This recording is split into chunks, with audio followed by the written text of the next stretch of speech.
Hello and welcome to All 4 United with me, John Foster, MUFC. Three of us tonight, Natalie and Ben. Natalie, how you doing, mate? I'm good, John. Good to be back on talking football. Yeah, 100%. Yeah, and this is going to be an exciting one. It's been in the pipeline for a couple of weeks. Ben, thank you for finding the time to come back on. How are you? I'm good, thanks. Yeah, as a neutral, it's been a bit of a regular thing. This, so it's nice to be back. We always say it, and I've got no problem keep on saying it. You know, me and Natalie are always looking at finding ways to learn about women's football and to learn about other leagues and other players who don't play for Man United. And I think this is an enjoyable way to learn by chatting to someone like yourself and others. It's much more interesting than reading because obviously it's a two-way conversation. So, and obviously it helps the guests as well. Thank you to everybody in the comments already. John Fry, Karen, thank you for coming on. So the main topic of tonight is Kyah. Is that how you pronounce it, Ben? Is it Kyah? Kyah Simon, yeah. Awesome. So lots of talk in the last couple of weeks. Some fans happy, some fans aren't. Some fans like myself who see Kyah as maybe better than what we did have last year in regards to Jess Sigsworth and Jane Ross. But then other fans are saying, well, you know, is she at that elite level that we need to break into the Champions League? Well, obviously, we don't really know too much about it, but Ben, you do. So we're going to talk about all the qualities, the top 5 qualities. We're going to talk about other players as well. So obviously, Kennedy was linked with us about a month ago. Seems to have gone a little bit quiet. And obviously, all the other players in the Australian League as well. So loads of things to get into tonight. So it is slightly different. But Nat, just started off with yourself. It's got a bit quiet at Man United transfers lately. The Twitter's got a bit quiet. Is this the calm before the storm, do you think? Yeah, 100%. I think, well, we sort of saw one player sort of hint at something, videos, and we know that the kit's may be coming out at the end of this week and stuff like that. So I think that's what they're waiting for. Obviously, you know, the articles that have come out haven't been good reading. But I think, you know, it's just a case of waiting for the manager to come in. Yeah, it's taken longer than probably a lot of us would have expected. But I think we won't hear any more transfers maybe until this new manager comes in. So, you know, whether Kyah is one, because she wasn't one that was originally part of the original group that sort of came out early June, I think names came out. This is a name that's sort of been linked more recently, so it's interesting, and obviously I want to know Ben's thoughts on that, sort of why he thinks it's suddenly come out. But I don't know. Maybe, you know, we've done our sort of first 5, first 6, however many we've done, and then when the new manager comes in, they're obviously going to have key players that they want, and I think they're going to go and try and get those players. So I wouldn't worry in terms of, you know, who we sign in. We know that this player's done, but it's just a case of who that manager is, and then I suppose more players will come in. Ben, do you want to jump in on this manager situation? Because I know you've been quite vocal on Twitter about the lack of, you know, because we haven't announced the manager just yet. Is it affecting transfers or announcements? I mean, from an outsider's perspective, I would say probably yes, because I would find it very unlikely that any player is going to sign for a club that hasn't got a manager in place. I mean, obviously, it may well be that you do have a manager in place, but it cannot be announced until X date, for example. You know, because as we said before, one of the big selling points for clubs is when they want to bring players in is their manager. You know, there's reasons that players will want to play for a certain manager, whether they've played them before or they've heard about them before, they've experienced teams that they've played against before. So, I mean, realistically, I think any players that we talk about tonight are not, for several reasons, are not probably going to come in until A, there's a new manager, and B, after the Olympics, because nothing is going to happen transfer-wise with international players now until after the Olympics, because everyone's in their squad camps. Cantona 7 is in the comments, and you know, you put this comment up, and I think it's really interesting because my head's turned a lot in last week since the Athletic kind of put their comments on. So I was under the impression, well, not the impression, I would have hoped and thought that we would have had a manager by now, even though it might not have been announced. but it still looks like that maybe we've got two candidates, and even if one of them has been chosen, the players certainly aren't aware of it. We're not aware of it. It's not been announced. So potentially, potentially that one of those two candidates have got the job, but I'm definitely not as confident as I was a week ago. And a month ago, I just can't believe that we've got to a position where we haven't recruited a manager yet. So that's pretty much where we are, publicly at least. And maybe things have gone on that we're just not aware of. I hope that there is. I hope that is the case. But as things stand, no, still nobody. Ben, just sticking with yourself. So obviously, we'll start off with Kyah. What were your kind of original thoughts when she was linked with United? And then what were your thoughts when obviously the whole of Twitter found out? Because me and Natalie, we retweet stuff. We love transfer rumours. We love the gossip. But we also love, obviously, the hype. But we love to raise awareness. And so we do our bit to kind of talk about things. But obviously, we can't control what other people think. But, what were your thoughts a couple of weeks ago when this kind of blown up? Yeah, I mean, I think when she left PSV, I think if she was going to stay abroad, I think the obvious next step would be to come to England because of the stage of her career that she's at. And also in terms of her previous record, she is a good enough player to play in the Super League. I think the issue that a lot of people had with some of the negativity was mainly a lot of the reasons that were given for people being concerned about her signing were either factually incorrect or not quite accurate. So I mean, for example, there's a lot of people saying things like, "Oh, well, she's only been on the bench for PSV last season, so her form can't be that good." Well, actually, the reason that she was on the bench a lot for PSV last season was, first of all, she got COVID, and then when she came back from COVID, she suffered quite a serious injury. So she played 7 games for PSV last season and she scored 2 goals, despite having COVID and a very serious injury that meant she didn't play for pretty much until the very end of the season when she won the league at PSV. In terms of is she good enough for United? That was another sort of a thing that cropped up. I mean, I think you have to put the Americans to one side because them coming last season was, in many respects, it was an anomaly. I mean, that's not disrespectful to United at all. It's just, I don't think any of the Americans that came to England last summer would have come if it wouldn't have been for COVID. I mean, we saw the whole sort of Alex Morgan situation at Tottenham, which was a bit of a joke from start to finish. But at least unlike them, you got a decent amount of pitch time from them and decent performances for them, which, for example, Tottenham didn't get. I think if you take them out of the equation, when you buy a player, you need to think, is she better than what we've already got? Is she more experienced than what you've already got? Potentially, yes. She's played in 2 World Cups. She's played in the quarterfinals of the World Cup. She's played in quarterfinals of the Olympics. She scored the winning goal in the Asian Cup final, which is the equivalent to the Euros. She scored her first international goal at the age of 17.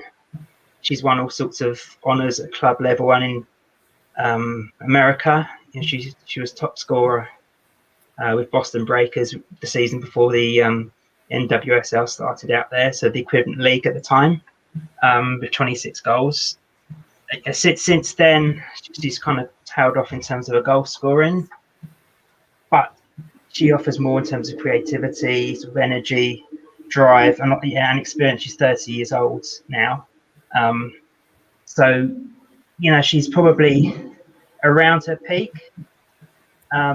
She's going to be in the Olympics. The Matildas have their first game next Wednesday morning, so she wouldn't be picked in the Matilda squad. They particularly is from an attacking sense because they are stacked with a ridiculous amount of attacking talent, and Kyah Simon would not be in that team if she wasn't creative enough. I mean, she's not going to score tons of goals in the Olympics, but she will play up there with the likes of Kerr and Rasso and Emily Gelnick as well.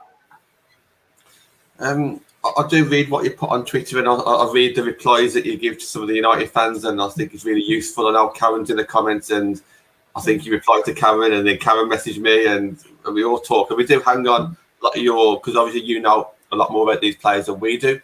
How would you kind of describe her then? Like, would you say this is like an out-and-out goal scorer, or is she more of someone who would she would kind of drop back? Is she like more of a number 10 role, or?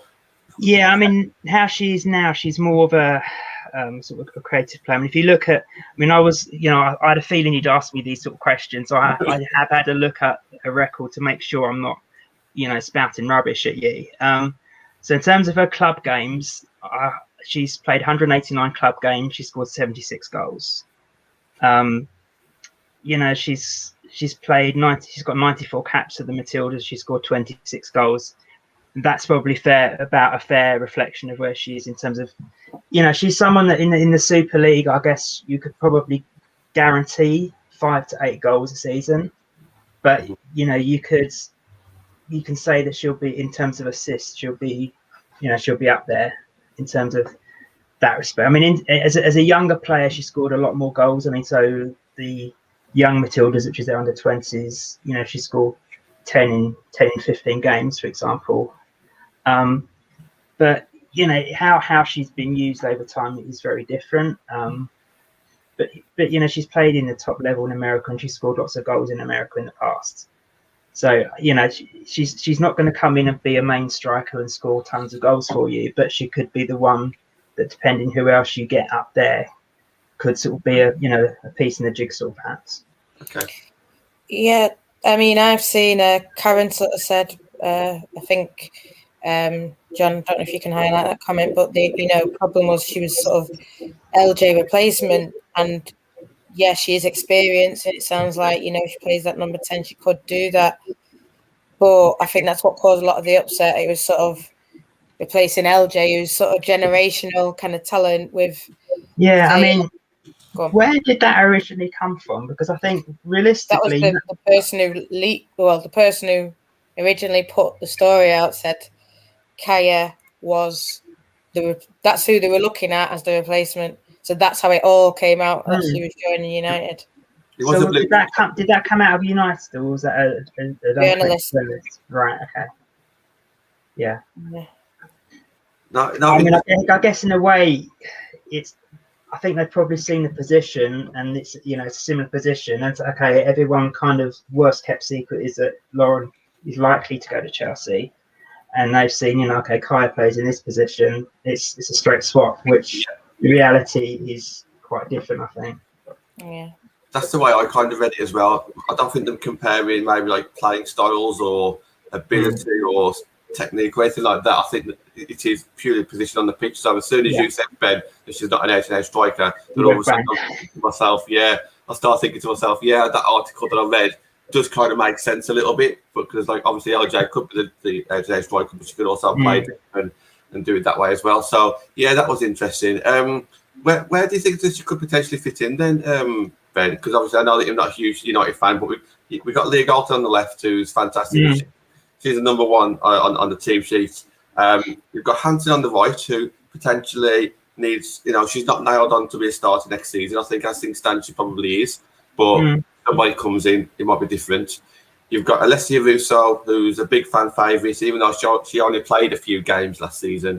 And then you've got maybe Tooney as like the central attacking midfielder. So would you kind of see a more kind of threatening Tooney's kind of position, or a complete change of formation where you got two up front where she might be alongside Russo?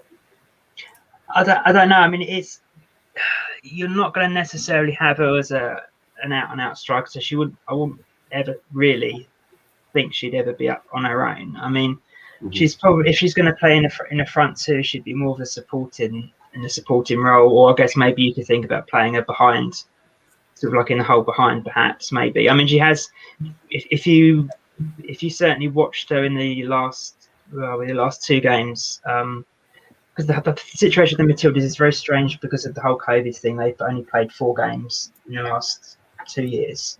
And obviously all of them are under a new head coach, and the last 2 games were the only times they could have non-European based players in. So she came into the last 2 games, and she was kind of, it was quite a free role she had, 'cause at times she was popping up on either wings, or being sort of quite sort of fluid and sort of linking up more with Sam and Andy Gilnick around in that area. So yeah, she's probably going to be somewhere around, in the hole behind, or as this, the support role perhaps. Nat, did you just want to come in on a comment there? Sorry, the one in the private chat. Yeah. No, she was linked originally to Aston Villa, and I know you talked about if she was going to stay in the Europe, it would be in the WSL. Do you think she's above that level? Because we also heard West Ham as well, and obviously probably West Ham are pushing. So it's sort of like a different range of clubs that she's been linked to. It is, but I think Villa have made some very good signings, I would say. I mean, they've probably taken out a lot of the players that were the standout players at Birmingham that have come across. But within those players, there's some really good players. So I think Villa is not necessarily as bad a place to go as maybe it might have been 12 months ago. I mean, don't get me wrong, they're not going to sort of rocket into the top 6 and push for Europe, but I don't think next year they'll be as close necessarily to the bottom as they were this year. I think West Ham's an interesting one, because they, on paper, they had so much of a better team last year than their performances and results suggested.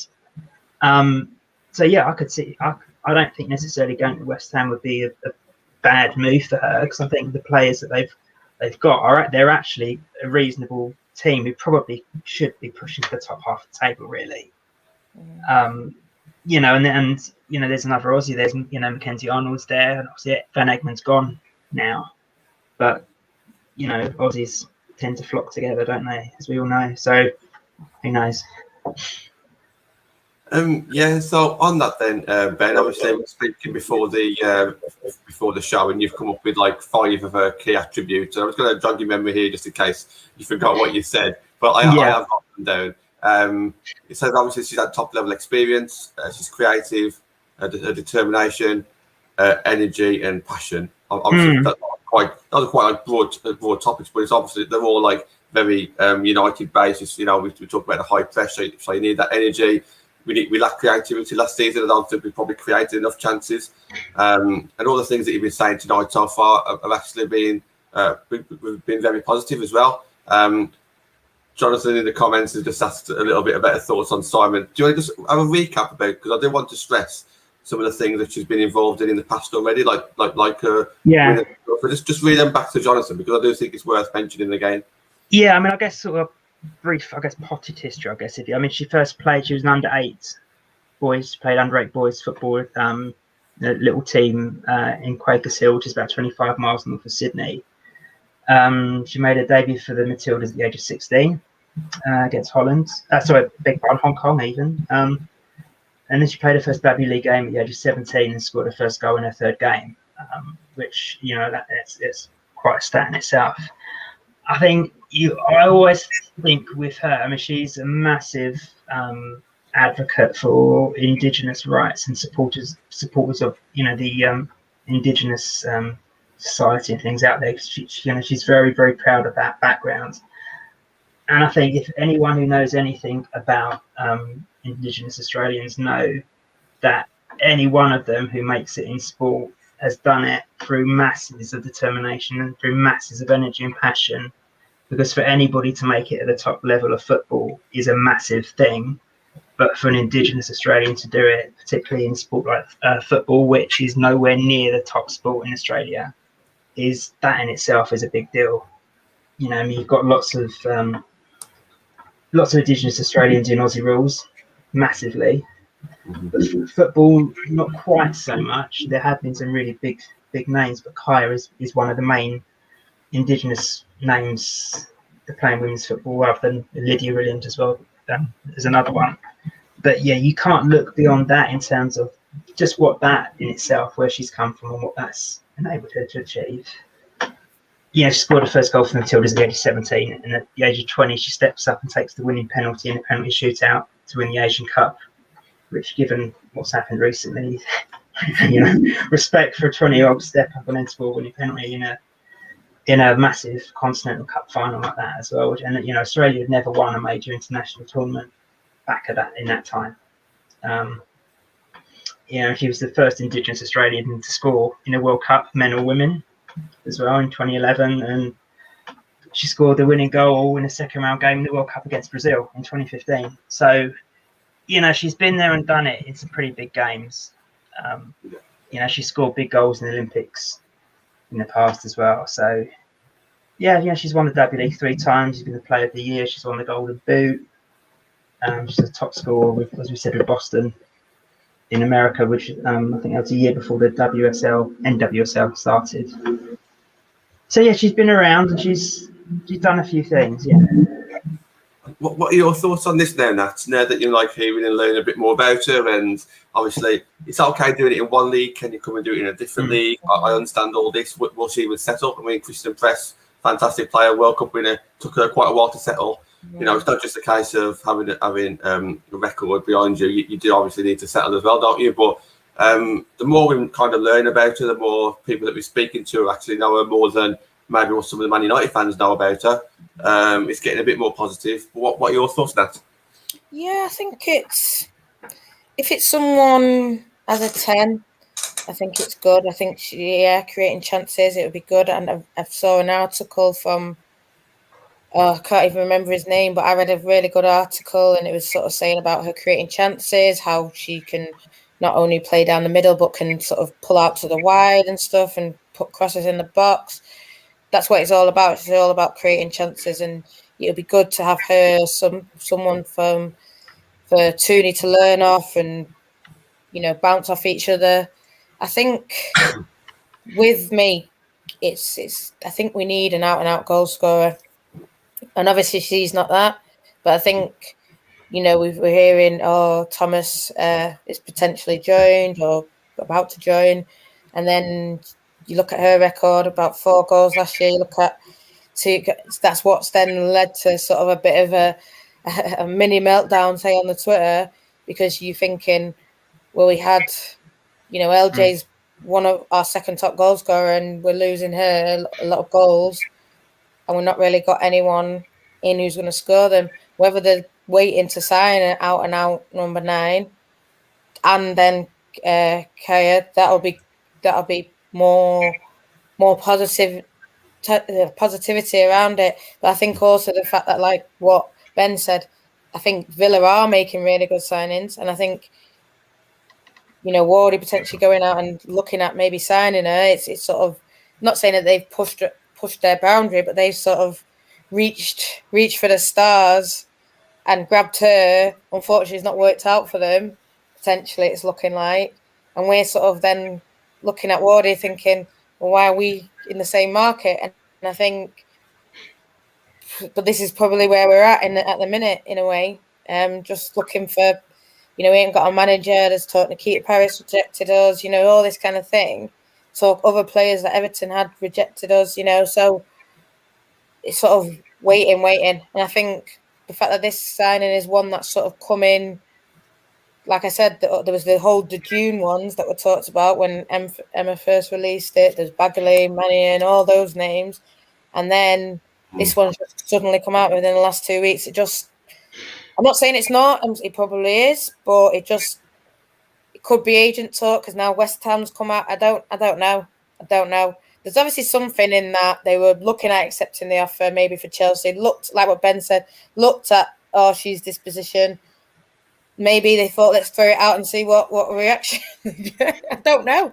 You don't know with what's going on, and it's been. I feel like it is more positive now, because, like I said, I've heard what Ben said a lot, and I've read more articles. I've read like her expected assist. They are up there, and she does meet them, like, you know, like what Ben said, probably looking like over 10, 15. But I think we have Jackie, we have Leah, we have people who can assist. Even Tooney, I think, can get a lot of assists. And I remember watching over a game, and Jackie made about 3 or 4 passes, and it was one-on-one with the keeper. And Leah missed, Hanson missed, Jess missed. And I think, you know, people can make the assist for you, but we need that clinical striker, as our Benny says, to put it in the onion bag, and that's the main issue.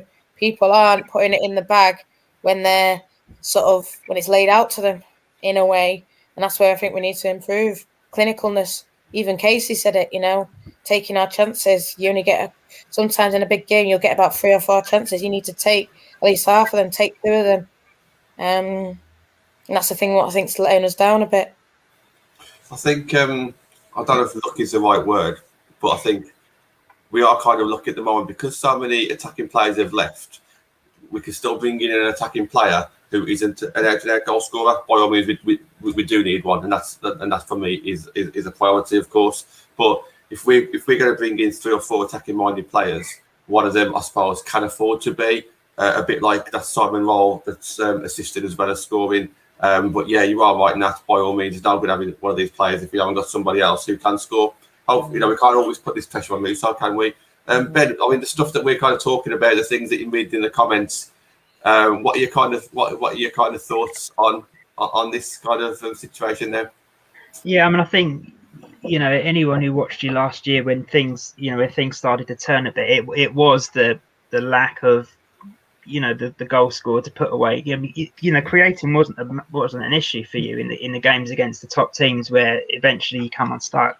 You create goodness knows how many chances in those matches, but again, it was converting them. So. Yeah, the priority for anyone in that situation to improve a team is the goal scorer. Kyah isn't that, but she's very good at what she does. But clearly, if you're going to have someone like Kyah coming in, you need to have someone who she can create chances for. So it's kind of chicken and egg, isn't it? What is you can't have one without the other, effectively.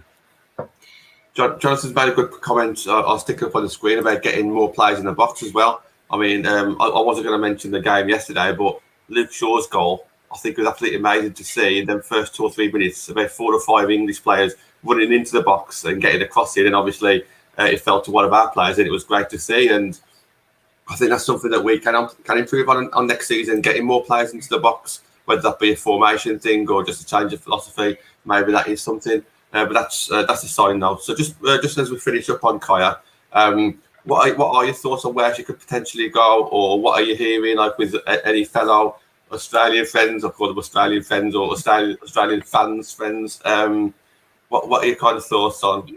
Yeah, I mean, to be honest, everything has pretty much gone dead since Matilda's went into camp. And to be honest, they've been in camp since early June.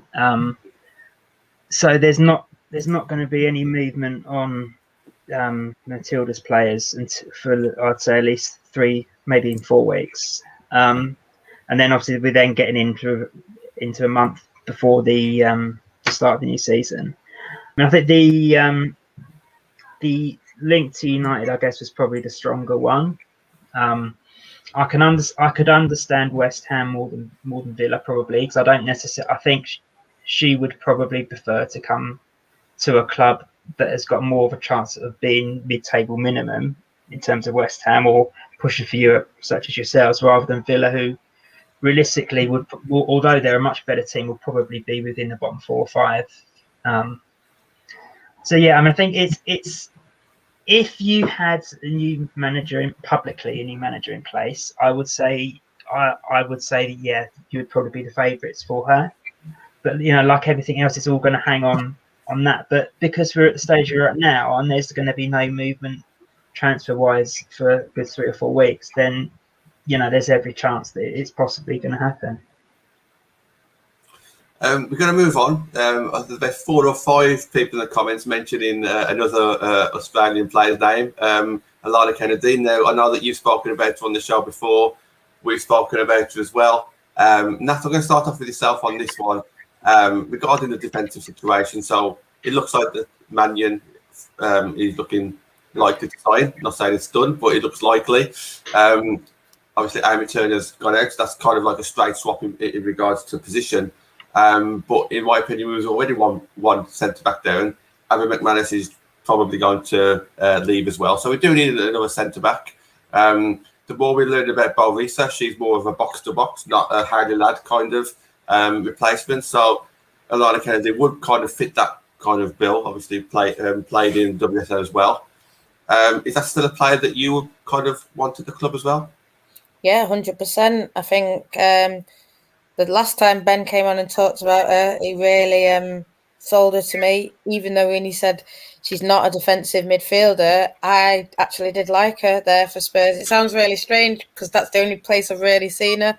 But I did like her there. I think our game versus Spurs, she was against Jackie, and it was a good battle. Her and Jackie was really going for it. I saw her play versus Arsenal. She looked really good there. Standout player, I think, when they played in the Conti Cup or I can't remember, Conti or FA Cup. They looked, she looked really good there.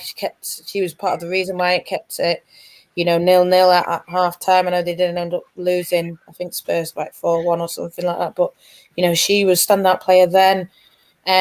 So I think in terms of someone that can play centre back, but then could also, if Hayley Ladd was injured or they wanted to mix it up, she's someone who could fill in that position as well. Because the way I see Risa a bit further forward. I see Risa Mia's come on and I speak to Mia just at 8, I think. Not a 10. She can play 6, but they said she's better as 8. So for me, I think it's just adding quality players. For me, it's like she's played, I think it was Orlando she was at. Ben will know better than me. I know she's left there now. She's free agent. She was at Spurs, like I said, Spurs Player of the Year. Like I said, every time I've seen her, she stood out home and away. And like I said, that Arsenal game, free agent. Like I said, I've not heard anything. Ben will know more than me. What they're saying in Australia about her. I don't know whether she's going to wait until maybe a San Diego or the other team, LA Galaxy. I don't know what's it. Angel City, sorry, but LA Angel City. I don't know if she'll wait for one of those big NWSL clubs. I'm sure NWSL clubs will be looking at her again. But for me, I think it makes sense. Jackie's saying they're good, versatile player. It makes sense. I know Emma, who's sort of comments a lot on Twitter, she really likes her. She's someone who's, when we first had the women's team in 2018, she was saying, oh, that would be the dream. So for me, I think if we can get the manager sorted in the next few weeks, say when the Olympics are on, and she's still a free agent, but maybe she's not. Maybe she's already signed something and it's just not been announced. It'll be announced after. You don't know. But like I said, we're not going to hear anything. But I definitely just want to know what Ben thinks and if he's heard anything of where she might go and, those names that I've just thrown about. Can she see her joining one of them? Yeah, and it's all gone strangely quiet since the last time we kind of talked about it on here. Yeah, she is a free agent.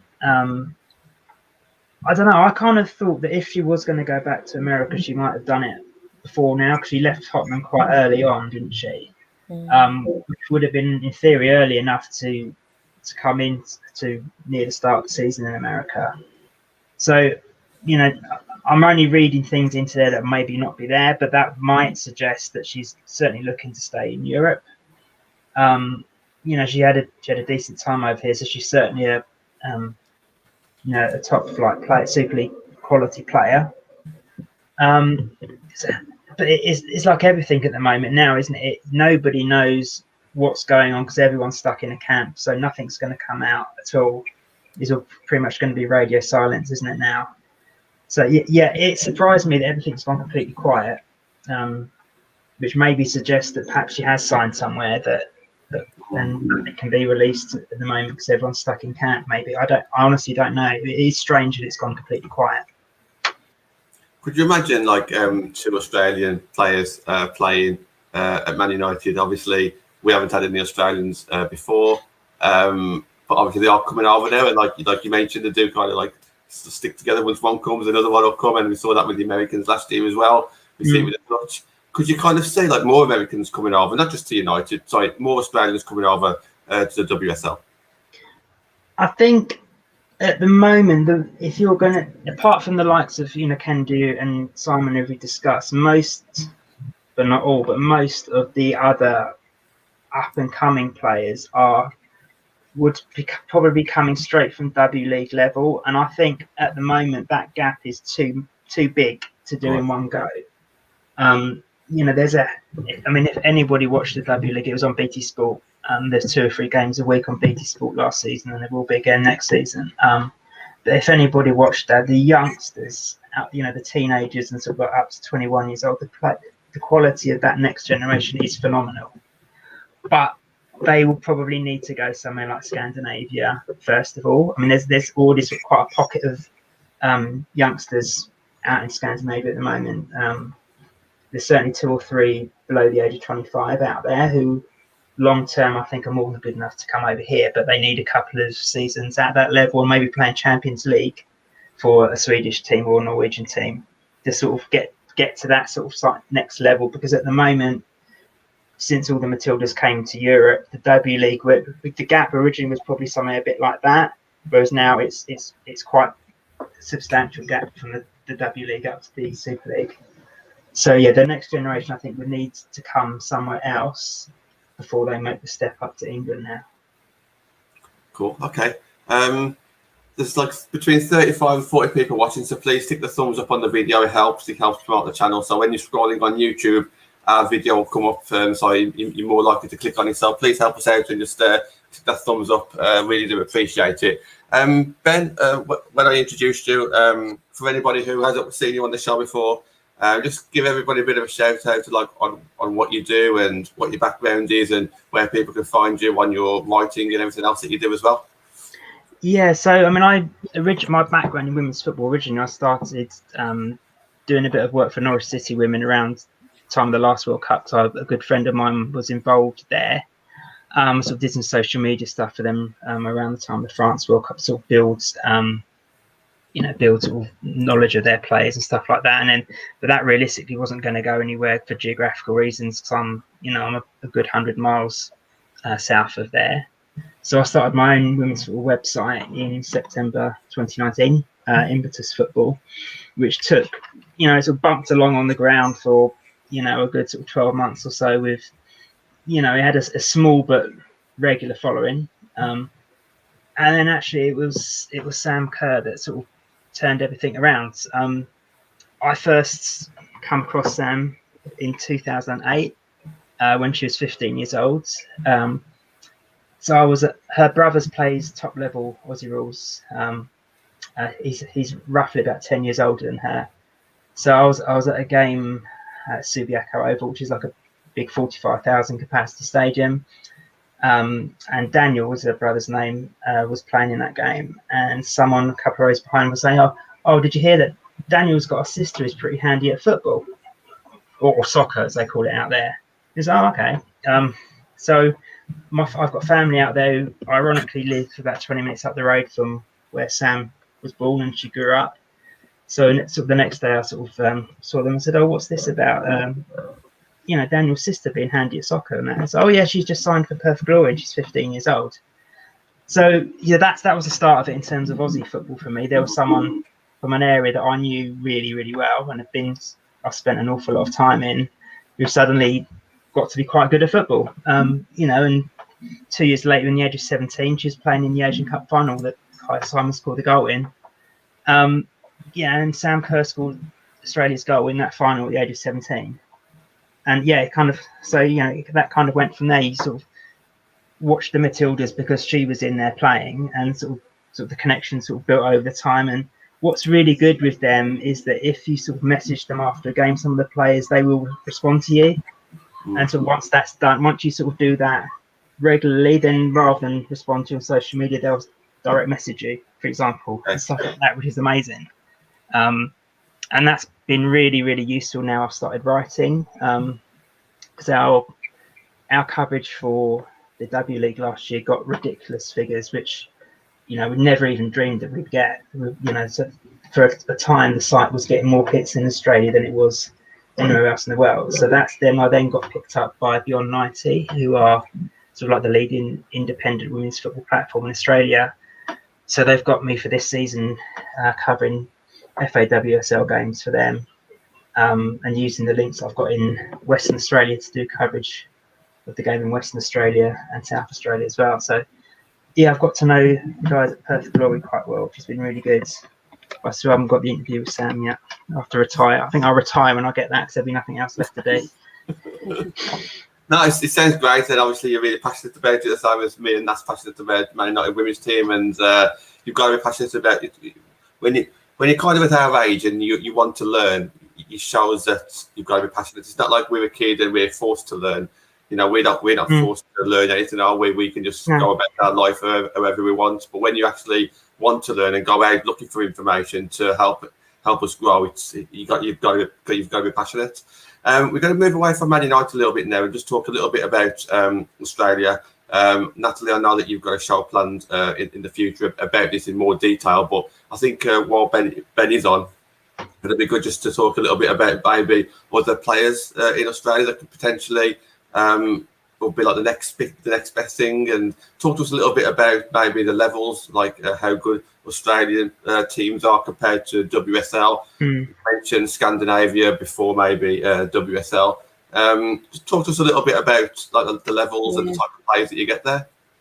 Yeah, I mean, so it's massively changed the last season because of the mass exodus of all the Australian internationals. And also because of COVID, a lot of the because the way the American and Australian seasons align, it's possible to play a full season in Australia and then go and play a full season in America.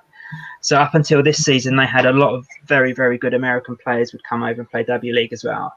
So the season just gone in the W League, which ran from December to April, not only did they have none of the top really Matilda's players except for maybe 2 or 3. They also lost the vast majority of all the Americans as well. So last year was very much, I guess you could call it, I was going to say development league, but that sounds a bit harsh. It was a lot of very young players, plus quite a lot of experienced players that have been in the league for a long time, plus a mixture of players that come from the level below, all coming in together. So nobody really knew what last season was going to look like for all sorts of reasons. But it was actually fantastic because the youngsters who came in absolutely smashed it. So I would say probably the top level teams, if you sort of got the two or three top teams going head to head in the league, it's probably somewhere, I don't know, it's hard. It's probably somewhere between, I don't know, mid to lower mid table Super League maybe. You know, the lower clubs last year, it's probably, you know, it's probably a championship level. But then below that, you know, the W League only runs for 4 months a year, so players don't really have. There's no contracts that last more than 1 season. So effectively, you've got a 4-month contract. So Perth Glory, who are, you know, they're my team, and I followed them since 2008. When Perth lost Sam to Chelsea, they didn't get a penny because she was out of contract. It's, you know, it's a 4-month contract, which is, you know, from our perspective over here, it's insane. You know, you can't make a career really playing W League football in Australia for all sorts of reasons, one of which being it's a 4-month contract you get every year. So you've got the situation where players are having to work as well as play. And an away game isn't a couple of hours on a coach, it's a couple of hours on a plane. You know, so Perth are, you know, apart from Adelaide, they're about 6 hours on a plane for every away game. And the level below each state has got its own state league, which is the NPLW, the National Premier League for women. That I would say that's probably somewhere between tier 3 to tier 4 standard, but very much depends on the state. Some states obviously are stronger than others, but yeah, it's, you know, if you're a decent W League player and you go down to play NPLW, you'll score lots of goals, basically. But there's some fantastic players in that league as well that you know are well worth a W League contract to start with. Nat and I am dying to jump in, so I just ask this question. I mean, what players would you kind of like look out for, whether they be young or in the peak now? If you had to name like a couple of 3 players for us to look out for. beyond a doubt, the next big thing is Kyah Cooney-Cross. She's just awesome. She's just got her first cap for Matildas in June. She's going to the Olympics. She should start in the Olympics. I would expect next week in the horrendous group that the Matildas are in. She's 19 now. I've seen her since she was 16, and she's just, she's got the world at her feet. She can do anything. She scored the winning goal in the grand final from a corner and meant it. The last kick of the game to decide the grand final. She's that kind of player. She's really, really confident on the pitch. But if you do an interview with her, she's really very, very shy still, and not sure of herself. So in that respect, I think she's someone that would do really, really well in Scandinavia. Maybe she needs a year or 18 months there, and then she can come over here. And if she progresses at the rate she's progressed since she was 16, she will just, she's not necessarily the next Sam Kerr in terms of the amount of goals that she will score, but she's the next Sam Kerr in terms of, well, the world could be at her feet, I think. That's cool. There's a question on screen from Jockey. I don't know if you want to jump in on that one, Ben, if you've heard anything about it at all. Well, Central Coast Mariners do not have a women's team, or they haven't done since the first 2 seasons of the W League, and then they pulled the plug on it for financial reasons. They're a team that have sort of been perennially financially up and down, more down than up, since they entered the A-League, when the A-League started. They've made a couple of grand finals of the A-League, but not for quite a while. They had a good season in the league, just finished. But yeah, financially, they've not really been in a good place for many, many years. There's been talk that they might bring their women's team back, but unless somebody with a big wad of cash comes in to take over them, that's a massive risk for a men's team without a big financial background to push a team in the W League as well. Nat, we obviously, go on. I just want to come in with Ben and sort of say, the A-League, how does that run? I know it's sort of different, men and women, but you sort of said, you can't, live if you're a woman, you only get a 4-month contract. I'm guessing that's totally different than if you're a man. It's different. I think the thing we need to remember at any case is football is probably only the 5th biggest sport in Australia.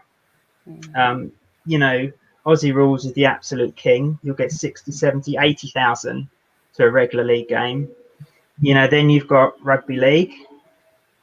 And then after that, depending on which way the wind's blowing, it will be either cricket or rugby union. You could even argue that tennis comes next, possibly.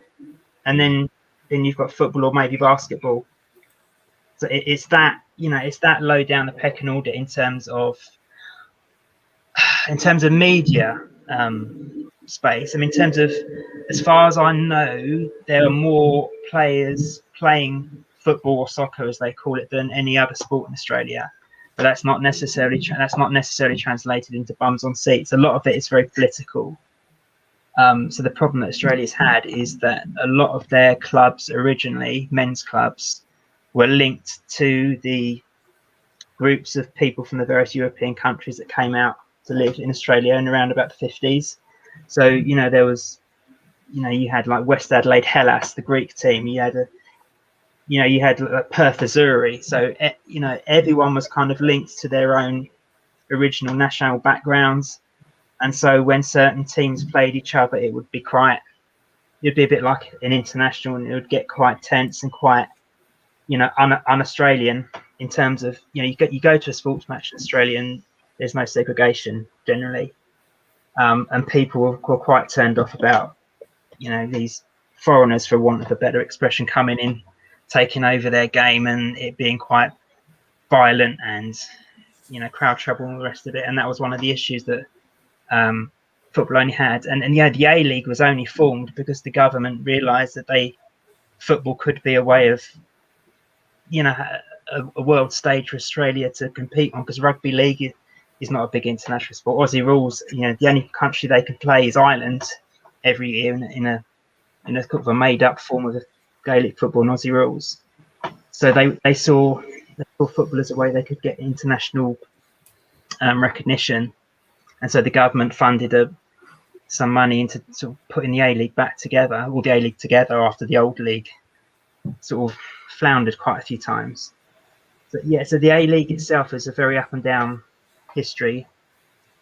The moment crowds, I mean, obviously you've got COVID, but at the moment you've probably only got about half the league that would get more than 10,000 to a game. Some of the new teams, something last year who came in, Western United came in last year before COVID, and they were getting 2,000 or 3,000. So you've got some teams that are reasonable. So when Sydney play Western Sydney Wanderers, you'll get 30,000. When Melbourne City play Melbourne Victory, you can get 30, 40. But generally, crowds are below 10,000. But again, you have to remember that it's only the 5th or 6th biggest sport out there. But the A-League is quite a full, long season. I think it's roughly 26 rounds plus finals. So it's roughly a 30-week season if you go all the way through. I mean, there's some top men players that I remember anyway. I'm not sure. I don't watch it. I don't know the international men's scene as much anymore. But obviously, Tim Cahill, Everton, everyone knows about Tim Cahill. And then obviously we had Tim Howard, and that was a big... Is he USA? No, he's USA, isn't it? I've got that wrong. Mark Bosnich. Mark Bosnich. Yeah. But no, I mean, the big players who have played, and obviously, supposed to put Australia football on the map in a way, especially Cahill, I think, more than Bosnich. And I thought, not Cahill, Cahill, but and I suppose Sam Kerr's doing it, Rasso, you talk about Kennedy. In a way, sort of, maybe the women like the USA women, they're sort of, the women's side is better than the men's side. What would you say to that one? Well, I mean, that's a really interesting point. I can't remember if it was 2019 or 2018 now, but every year there's like a competition to people vote for like the most loved national sporting team in Australia. And it was either 2018 or 2019. The Matildas won. And to win that, obviously they had to beat the Aussie Rugby League team, the Aussie cricket team, the Aussie Rugby Union team. I mean, that's massive. It's absolutely massive for them to win that. Apart from like when the Men's World Cup is on, I would probably argue that the Matildas are the bigger team than the Socceroos, simply because they can compete against the better teams. They can go, they can do quarterfinals or so at the main events. Potentially with a home World Cup in 2023. It'll be the golden generation for them, and it's the golden generation that could, a fair win behind them could go semis, maybe even final, because they'll be sort of at, their top players will be 28, 29, 30, but then you'll have the really young players that would have come in and had 2 or 3 years playing top level football because they've got the Olympics, then next year's the Asian Cup, and then it's the World Cup after, so they'll have 3 years of every summer having a really big test. So it'll just be how they cope with that test. But for the Matildas to win that award was, I mean, that's huge, right? Particularly for a country like Australia where sport is king. There's a great comment on screen. We spoke a lot about players. How about managers? Can you see many managers over there at a good level, or might want to go to a different country? I wouldn't necessarily link him with United, certainly now, but funnily enough, within the last 2 days, Brisbane Roar's W League head coach Jake Goodship, who is from Stevenage, has left his job there. I would say, United are not, too probably high up for him to jump straight. But just the fact that he's English and he's left his role. Interestingly, Melbourne Victory, our head coach, is Englishman Jeff Hopkins, who played for Crystal Palace. He's won a lot of W League titles with Melbourne Victory, and he's very, very good at what he does. So I mean that's a name. I mean, I guess with my purple and orange Perth Glory hat on, I love Alexopakis. He's he's very, very good at working with young players. We had a dreadful season last year, mainly because Sam left and the money went, and we were forced to field. Most games we were fielding 5 or 6 players under the age of 19. We had 16, 17, 18, 19-year-olds in that team last year. And yeah, we lost every game, but my God, they did not give it a go.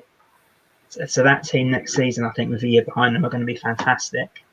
And he's a really, really good motivator of players. I've spoken to him quite a few times, and he's really, really impressive. But again, I think he's too young and it's too early.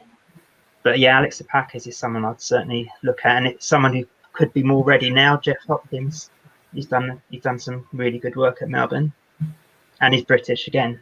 So whether he would want to come home, who knows? It is near towards the end of the show, but I'd like to get your thoughts on the Olympics just before you do go.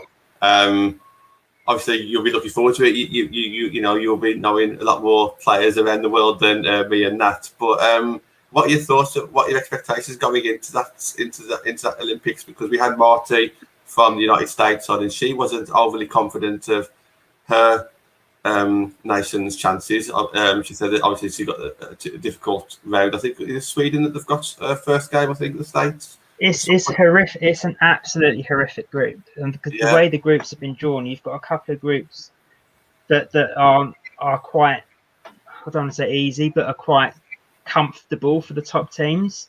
And then you've got the absolute group of death to end all group of deaths. It's America, it's Sweden, it's Australia, and it's New Zealand. Now, Australia, Sweden, and America, you could argue, are all potential semi-finalists, potentially. Or certainly teams that you would expect to get out of the group in a normal competition. Yeah, and that's, New Zealand are a decent, New Zealand aren't a pushover. I remember I saw them play England at Brighton just before the World Cup, and they absolutely deserved to win that game.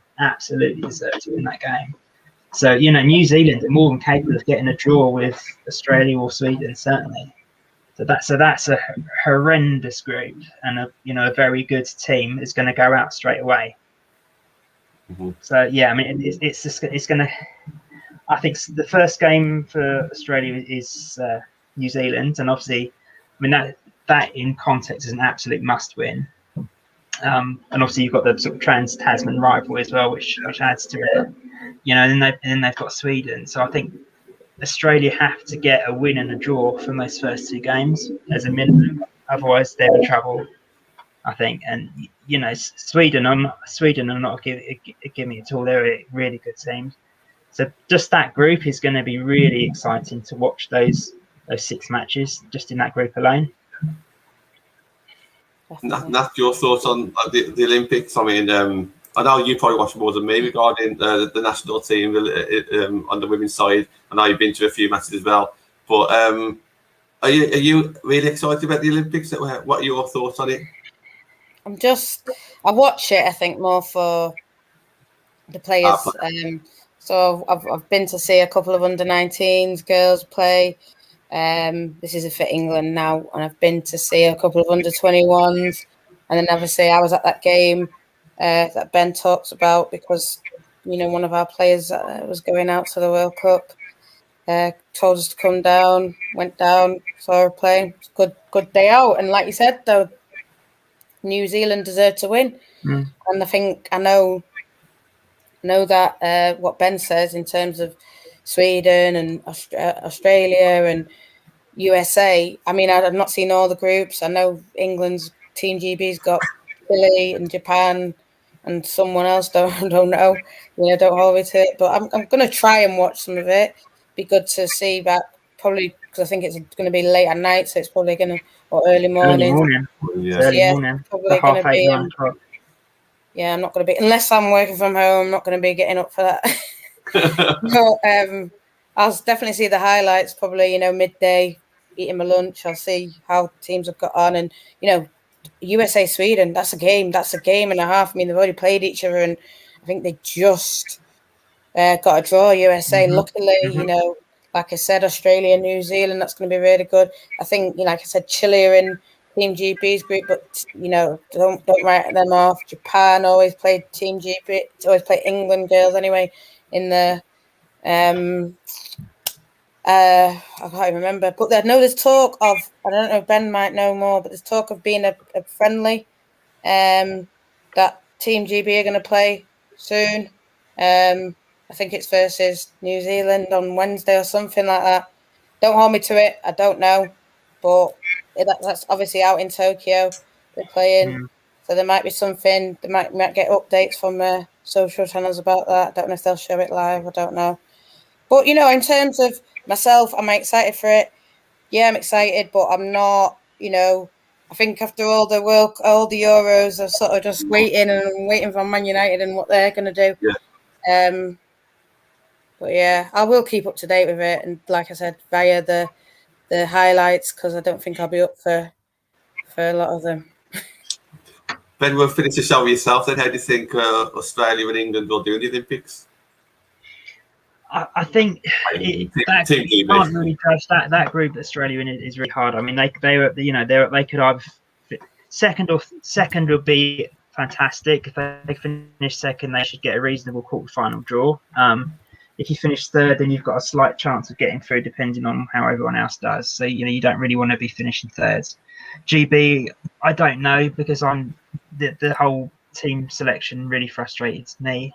Defensively, you don't know what's going to happen, because I think defensively we've got major issues that have not been addressed, and the players that have made those major issues are still in the squad regardless. So I think if we can sort out our defence, GB could go all the way. If they revert to type, then quarterfinals could be as far as they get. But if they don't get out the group, it'll be an absolute disaster. Cool. We are going to end it there. Ben, you'll come back on again soon. Nat, I know you need to rush off and go on to another show because I know how busy you are. Thank you, Nat. I'll let you drift off. Thanks a lot, Ben, for coming on. Thanks, Matt. Yeah. We are going to go, and we'll catch you guys again very soon. Thank you again, Ben, and thank you to everybody in the comments.